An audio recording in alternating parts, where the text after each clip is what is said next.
Everyone, आप सबका स्वागत है virtual Vidya learning today link to ओवरो योर ओन यूट्यूब चैनल पर।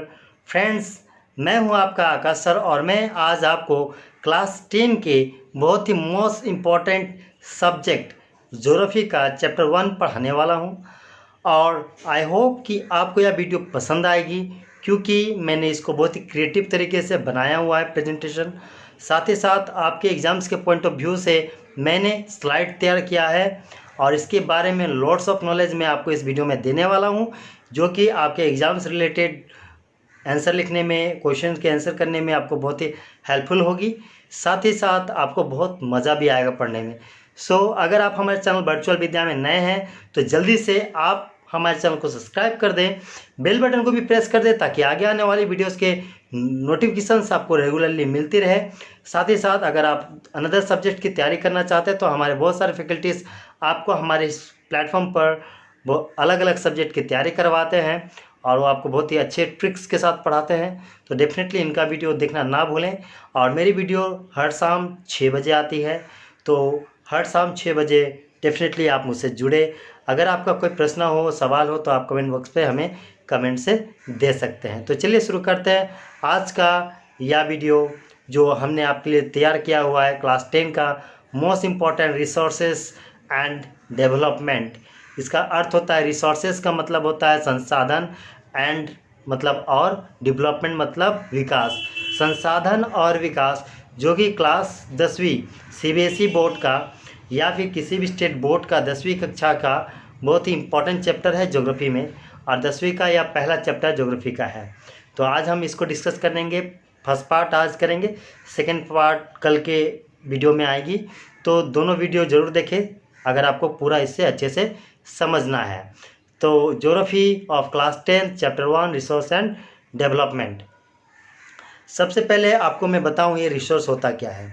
Resource, definition of resource, something which can be use to satisfy our needs. कुछ भी चीज़ जो हमारी आवश्यकताओं को, नीड्स को क्या करे, कंप्लीट करे, फुलफिल करे, पूरा करे। Something which can be use to satisfy your needs मतलब आवश्यकताओं को पूरा करे। Is technologically accessible, economically feasible and culturally acceptable is refers as a resource. जिसे हम अपने सांस्कृतिक रूप में हो या आर्थिक रूप में हो या किसी भी तरीके से हम उसको एसेस कर पाएँ, या मतलब अपने लाइफ में उसको जगह दे पाएँ या उसको खरीद पाएँ और यूज कर पाएँ, वो सारी चीज़ें रिसोर्स होती हैं। मान लीजिए एक ऐसा रिसोर्स जिसका आप इस्तेमाल ही नहीं कर पाते, आप उसका नाम बस जानते, तो वो रिसोर्स नहीं है, बल्कि उस जिसके इस्तेमाल से आपका लाइफ अच्छा हो, वो सारी चीज़ें रिसोर्स होते हैं जो आपके काम को हेल्प करें। तो human beings have 3 types of, आप इस पीपीटी के डायग्राम में देखें, आपको मैंने इसके द्वारा कितने अच्छे से इसको एक्सप्लेन किया हुआ एक डायग्राम चार्ट मैंने आपके लिए तैयार किया है। आपको ये सारे रिसोर्स कहाँ कहाँ से मिलते हैं और कितने तरीक़ा के होते हैं। एक होता है फिजिकली इन्वायरमेंट्स, दूसरा होता है टेक्नोलॉजिकली, और तीसरा इंस्टीट्यूशंस। मतलब मान लीजिए फिजिकली इन्वायरमेंट मतलब पर्यावरण में मिलने वाली सारी वस्तुएं जिसे आप छू सकते हैं, फिजिकली मौजूद हैं, वे फिजिकली इन्वायरमेंट रिसोर्स हो जाते हैं। दूसरे होते हैं technologically, mobile phone, laptop, TV technology का देन है। जबकि इंस्टीट्यूशनल मतलब संस्थागत, जैसे स्कूल हो गया, कॉलेज हो गया, डॉक्टर हो गया, कोई डिपार्टमेंटल, तो इस तरह के आप ह्यूमन बींग्स को हेल्प करने वाले रिसोर्स हैं और इन चीज़ों में रिसोर्स इनको हेल्प करती है। तो अब पढ़ने वाले हैं क्लासिफिकेशन ऑफ रिसोर्स, मतलब रिसोर्स के हम कितने भागों में बांट सकते हैं, क्लासिफाइड कर सकते हैं, उनके बारे में हम जानेंगे। ये चार्ट आपके लिए बहुत ही इंपॉर्टेंट है, आप इसे ज़रूर ध्यान से देखें ताकि आपको बहुत सारी चीज़ें समझ में आएंगी। Resource can be classified in 2 major terms, natural and artificial, वो तो है, लेकिन नेचुरल जो रिसोर्स है उसको हम रिन्यूएबल और नॉन रिन्यूएबल 2 भाग में बांट सकते हैं। इसके बाद जो रिन्यूएबल है, जो नवीनीकरण रिसोर्स है, उसको भी हम 2 पार्ट्स में कर सकते हैं। एक है कंटिन्यूअस और फॉलो, दूसरा है बायोलॉजिकल। फिर बायोलॉजिकल जो रिसोर्स है उसको भी हम 2 पार्ट में बांट सकते हैं। एक है नेचुरल वेजिटेशन, दूसरा है वाइल्ड लाइफ।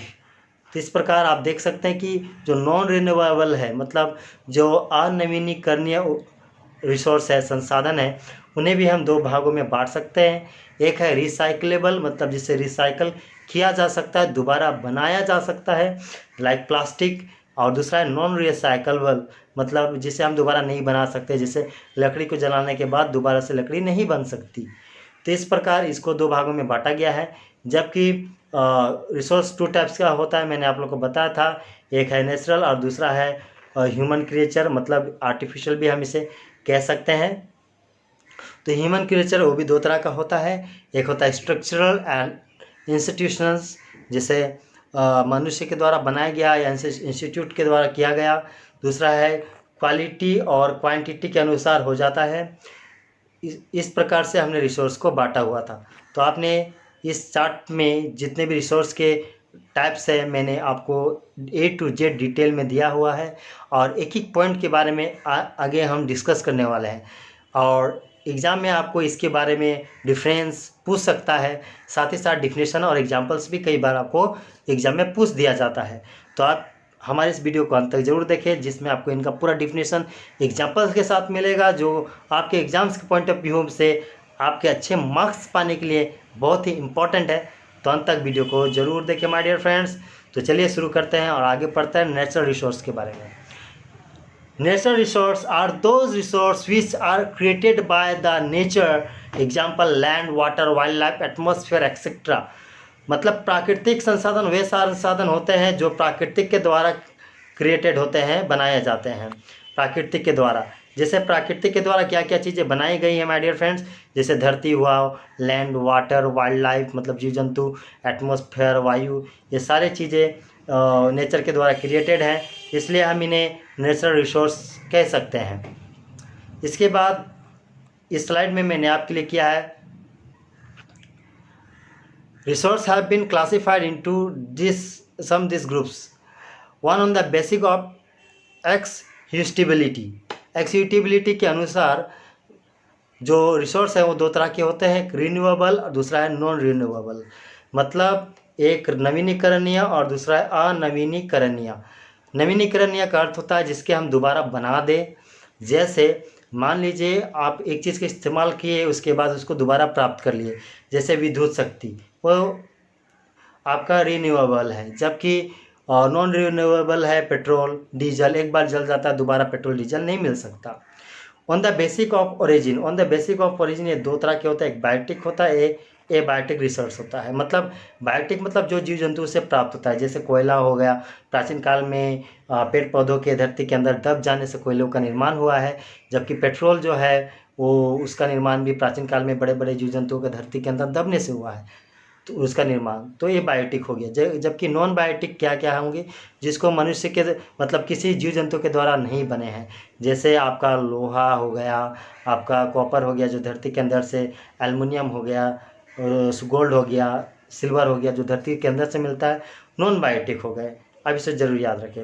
साथ ही साथ on the basic of ownership, ownership मतलब उसका मालिकाना के आधार पर वो चार प्रकार के होते हैं। एक होता है इंडिविजुअल रिसोर्स जिसमें एक व्यक्ति का अधिकार होता है, और दूसरा होता है कम्युनिटी रिसोर्स जिसमें एक समुदाय का मतलब उस क्षेत्र में वास करने वाले लोगों का अधिकार होता है। इंडिविजुअल रिसोर्स में आप देख सकते हैं आपके घर के पेड़ पौधे हो गए, आपके घर के आपका अपना फ़ोन हो गया, आपका बाइक हो गया। जबकि कम्युनिटी रिसोर्स क्या क्या होते हैं, एम्बुलेंस हो गए, कम्युनिटी रिसोर्स जंगल हो गया, वो सड़क हो गया। नेचुरल रिसोर्स जो होगा पूरे देश का, पूरे राष्ट्र का होगा। उसी प्रकार इंटरनेशनल जो रिसोर्स होगा वो पूरा वर्ल्ड का होगा, जैसे atmosphere, air purity international resource है। तो ये सारी चीज़ों को आप ज़रूर याद रखें, बहुत ही इंपॉर्टेंट थे माय डियर फ्रेंड्स। तो सबसे पहले हम डिस्कस करेंगे नॉन रिन्यूएबल रिसोर्स के बारे में, मतलब नवीनीकरणीय रिसोर्स के बारे में। Are renewable resources are those resources which can be renewed or recycled or reproduced by physical or chemical process are known as renewable resources. For example, forest, solar energy, wind energy, etc. जैसे जिनको हम दोबारा प्राप्त कर सकें, वो चाहे chemically हो, फिजिकली हो या किसी भी प्रोसेस से दोबारा प्राप्त कर सकते हैं, वे हो रिन्यूएबल रिसोर्स हो जाता है। जैसे जंगल हो गया, आपका सोलर एनर्जी हो गया, विंड एनर्जी हो गया, वाटर एनर्जी, हाइडल पावर हो गया, ये सब आपका रिन्यूएबल रिसोर्स होता है। जबकि नॉन रिन्यूएबल क्या है, are those resources which take millions of years in their formation and can not be renewed or reproduced are known as the non-renewable resource like coal, petroleum और natural gas। जैसे जिनके निर्माण में करोड़ों साल लग जाते हैं, मिलियंस ऑफ ईयर लग जाते हैं, और जिनका एक सीमित भंडार होता है, साथ ही साथ जिनका इस्तेमाल करने के बाद हम दोबारा उसे नहीं पा सकते। जैसे कोयला एक बार जल जाने के बाद कोयला नहीं बनता, पेट्रोल भी उसे, नेचुरल गैस भी एक बार ख़त्म हो जाने के बाद दोबारा हम नहीं बना सकते। तो ये सारी चीज़ें जो है नॉन रिन्यूएबल मतलब अनवीनीकरणीय संसाधन है, आप इसे जरूर याद रखें। इसके बाद है biotic. These are obtained from biosphere and have life such as human being, flora and fauna, fisheries, livestock etc. जो प्रकृति में पाया जाता है, जैव मंडल में पाया जाता है, और वो मनुष्य के जीवन में किसी न किसी तरीके से जुड़ा हुआ है, उसे बायोटिक रिसोर्स कह सकते हैं। जैसे फ्लोरा, फाउना मतलब विभिन्न तरह के पेड़ पौधों को फ्लोरा, विभिन्न तरह के जीव जंतु को फाउना, मछलियों को, लाइव स्टॉक जीव जंतुओं को हम बायोटिक रिसोर्स में रख सकते हैं। जबकि एबायोटिक में क्या होता है, all those things which are compose of non living things, जो सारी चीज़ें मनुष्य मतलब जीवित चीज़ों से नहीं बनी हैं, वो सारे एबायोटिक रिसोर्स होते हैं। जैसे कि रॉक्स, मेटल्स एक्सेट्रा मतलब मिट्टी, चट्टान, है ना, साथ ही साथ जितने तरह के खनिज हैं, ये सारे चीज़ें आपकी एबायोटिक रिसोर्सेस हैं। आप इस पॉइंट को जरूर याद रखें। इसके बाद मैंने आपको बताया था इंडिविजुअल रिसोर्स के बारे में। Are those resource which are operated by an individual और ग्रुप ऑफ इंडिविजुअल, मतलब किसी एक व्यक्ति के द्वारा या किसी एक इकाई के द्वारा उसका मालिकाना अधिकार हो तो वो इंडिविजुअल रिसोर्स कहलाता है। जैसे लैंड, कोई ज़मीन, प्राइवेट ज़मीन होता है, पैस्चर्स, पॉन्ड्स, तालाब किसी का प्राइवेट होता है, वाटर इनवेल, किसी कुएं का पानी किसी का व्यक्तिगत होता है, किसी का सुंदर घर व्यक्तिगत होता है, वो इंडिविजुअल रिसोर्स के रूप में जाना जाता है, जिसे व्यक्तिगत रिसोर्स कहते हैं। जबकि कम्युनिटी ऑन रिसोर्स क्या क्या होते हैं, are those resource which are manage by the all member of community, मतलब जिसको कम्युनिटी या समाज के प्रत्येक व्यक्ति के द्वारा मैनेज किया जाता है, वो सारे आपके कम्युनिटी ऑन रिसोर्स हो जाते हैं। जैसे ग्रेजिंग ग्राउंड, चरने वाला स्थल जहाँ पर गाय वगैरह चरती हैं, burying grounds, public park, picnic spot, ये सारे कम्युनिटी के द्वारा मैनेज होती हैं, देखभाल किया जाता है, इसीलिए इनको हम कम्युनिटी रिसोर्स के नाम से जानते हैं। सो माय डियर फ्रेंड्स, ये सारे पॉइंट्स ऑफ व्यू आपको कैसे लगे, आप हमें कमेंट पर ज़रूर बताएं। साथ ही साथ अगर अभी तक आपने हमारे channel virtual Vidya learning today leading tomorrow को सब्सक्राइब नहीं किया है तो जल्दी से सब्सक्राइब कर लें, ताकि आगे आने वाले वीडियोस के नोटिफिकेशंस आपको रेगुलरली मिलती रहे और आप अपने जो बोर्ड्स की तैयारी है अच्छे से कर पाए। साथ ही साथ आप किसी भी कंपटीशन की तैयारी करते हैं तो ये वीडियोस भी आपके लिए बहुत इंपॉर्टेंट्स है। तो रेगुलरली शाम 6 बजे हमारी वीडियो को देखना ना भूलें। मैं हूँ आपका आकाश सर, और अपने सभी फ्रेंड्स और स्टडी ग्रुप पे हमारे वीडियो को जरूर शेयर करें। Thank you for watching us. Thank you everyone.